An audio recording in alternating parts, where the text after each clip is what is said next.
शिल्पा जी, बड़ा दुर्भाग्यपूर्ण है, बिना संसद सत्र बुलाए और ये कहा गया कि हम किसानों के सुधारात्मक बिल को लेकर आए हैं जो किसानों के हित में, और देश के किसान लगातार आंदोलन कर रहे हैं।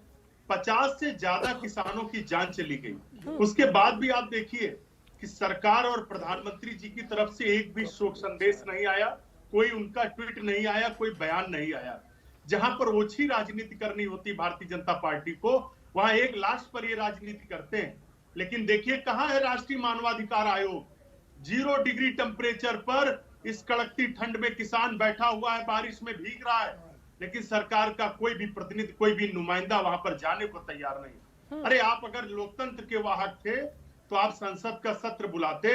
आज आप किसानों से, किसान नेताओं से, किसान संगठनों से चर्चा कर रहे हैं, कम से कम कानून बनाने से पहले भी चर्चा कर लेते। लेकिन हाँ, चरित्र बिल्कुल निकल कर आ गया है। चर्चा की इन्होंने, किसानों के बिल पे चर्चा की इन्होंने जी। लेकिन किससे की?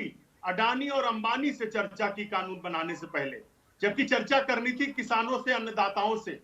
पंजाब, हरियाणा सहित उत्तर प्रदेश के पूरे देश के किसान आंदोलित हैं। आप याद करिए, आपने अडानी अंबानी का जिक्र किया अंशु अवस्थी, आपको याद दिला दूं, आपके सरकार के समय में आरोप थे आप लोगों के ऊपर कि यही दोनों शख्स, यही दोनों बड़े परिवार आपकी सरकार में पेट्रोलियम मंत्री तक तय किया करते थे। भूल गए आप?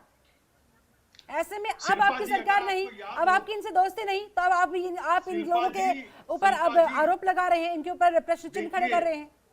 शिल्पा जी देखिए, हमेशा सामंजस्य बिठाना सरकार की जिम्मेदारी है, लेकिन इसका मतलब ये तो नहीं कि उद्योगपतियों को इतना सर माथे बिठा लो कि 50 से ज्यादा किसानों ने आत्महत्या कर ली, 50 से ज्यादा किसान शहीद हो गए, और आप सिर्फ अडानी अंबानी के लिए उधर मुंह देखने फेर के बैठे हुए।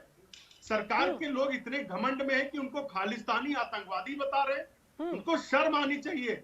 इस देश की थाली में अगर कोई अन्न पहुंचाता है तो अन्नदाता है, उसका प्रणाम करता हूं मैं। और उस थाली से अगर कोई घर में रसोई में अन्न बनाता है तो वो माँ होती है, उसका भी प्रणाम करता हूं। भारतीय जनता पार्टी के लोग ना तो अन्नदाता के साथ हैं, ना अपनी माँ के साथ हैं। ये झूठे और मक्कार लोग हैं। ये पूरी तरीके से अडानी और अंबानी के दलाल बनकर रहे हैं। ठीक है, ऑब्वियस सिंह साहब जवाब देंगे, लेकिन इससे पहले विपिन शर्मा, ये आंदोलन आगे किस तरफ बढ़ता हुआ, ये किस तरह की परिस्थितियां उत्पन्न होने जा रही है? 26 जनवरी को जो